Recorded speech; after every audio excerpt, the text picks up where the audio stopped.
এই অশিক্ষিত অলসের দলেরা আজকে দেখে নাও কিভাবে ৩ মিনিট ৪৯ সেকেন্ডে তোমরা নুডলসের রেসিপি বানাবে। এর জন্য তোমাদেরকে ৩টি ফ্লেভার ৩টি নুডলস নিতে হবে, ৩টি ফ্লেভার, ওকে? এবার আমরা চুলোটাকে চট করে ধরিয়ে নেব। ধরিয়ে নেওয়ার পরে প্রথমে আমরা করে নেব ডিম পোচ।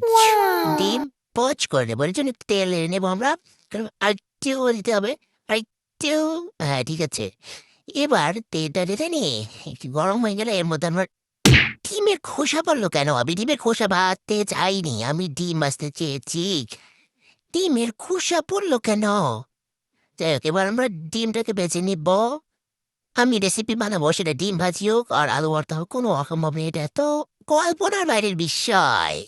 যাই হোক, এবার ডিমটাকে উল্টে দিব খুব সুন্দর। পেরেছি, আমি ডিম উল্টাতে পেরেছি। ইয়ো, আমি পেরেছি। এবার না, কোনো ক্ষত হয়নি, কোনো যুদ্ধ করতে হয়নি। এবার ডিমটাকে শালা একবার উল্টাতে আবার উল্টাচ্ছে না কেন? যাই হোক, ইয়াল্লা, কুসুমটা বের হয়ে গেছে। আমি এরকমই খেতে চাই এটা। যাই হোক, আর ভাজা যাবে না, ভাজতে এটা ওই রকম থাকবে না আর। যাই হোক, এইগুলো কেন লেগে আসছে? এগুলো তুলে এবার আমরা কি করব? ওই তেলের মধ্যে আমরা পানি ঢেলে দেবো। পানিটা দিয়ে পরিমাণ মতো পানি ঢেলে দিব। দেওয়ার পর ওখানে একটু লবণ দিয়ে দেবো। লবণ পরিমাণ মতো দিয়ে নেবো আরেকটু। ব্যাস, এবার হলুদের গুঁড়ো দিয়ে দেবো আমরা। হলুদের গুঁড়ো দিয়ে দেওয়ার পরে এখানে দিয়ে দেবো মরিচের গুঁড়া। সাবধানে দিবে যেন মরিচ দিয়ে যেন ঝাল একদম লেভেল আপ করে দিতে পারো। একটু স্পাইসি নুডলস তুমি বাসায় বানিয়ে নিতে পারবে। আমার মতো একটু মরিচের গুঁড়ো বেশি দিয়ে ফেলবো। আমি কিন্তু ইচ্ছে করে মরিচের গুঁড়ো এতগুলো দেয়নি, পড়ে গেছে, বুঝেছো? অশিক্ষিত দলেরা পড়ে গেছে। এরপর পানিটা যখন এভাবে বলো উঠবে, এরপরে ওই যে নুডলসের ভিতরে প্যাকেটের যে মশলা থাকে সেটা আমরা দিয়ে নেবো। এটার ভিতরে একটু কেন? যাই হোক, সবগুলো মশলা আমরা দিয়ে নেবো। দিয়ে নেওয়ার পরে নুডলসগুলো আমরা একটা করে ইচ্ছি। কি করলাম? গড়বড় ছাড়া কাজ অসম্ভব।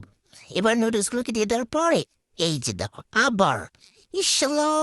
যাই হোক, এটা আবার না, নুডলসগুলোকে সুন্দর করে এভাবে আমরা এপাশ ওপাশ সেদ্ধ করে নেব।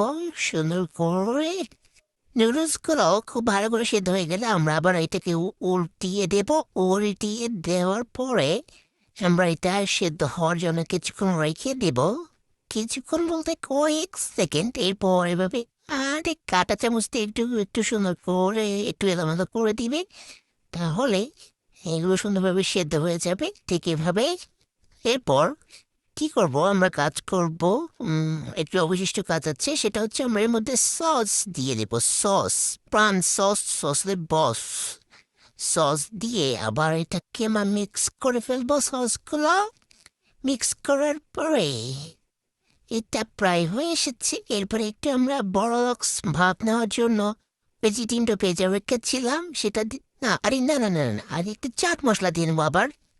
একটা চাট মশলা ছিল বাকি, সেটা আমি আবার দিয়ে দিয়েছি। এবার একটু বড় লোকই ভাবসার জন্য আমরা ডিমটাকে পরে দিয়ে এমনি বললো কেন? সুন্দর করে দিয়ে দিবে। সুন্দর করে দিয়ে এরপর হয়ে গেল। এবার খেয়ে ফেলো সুন্দর করে। উড়িষ্যা কি যে মজা!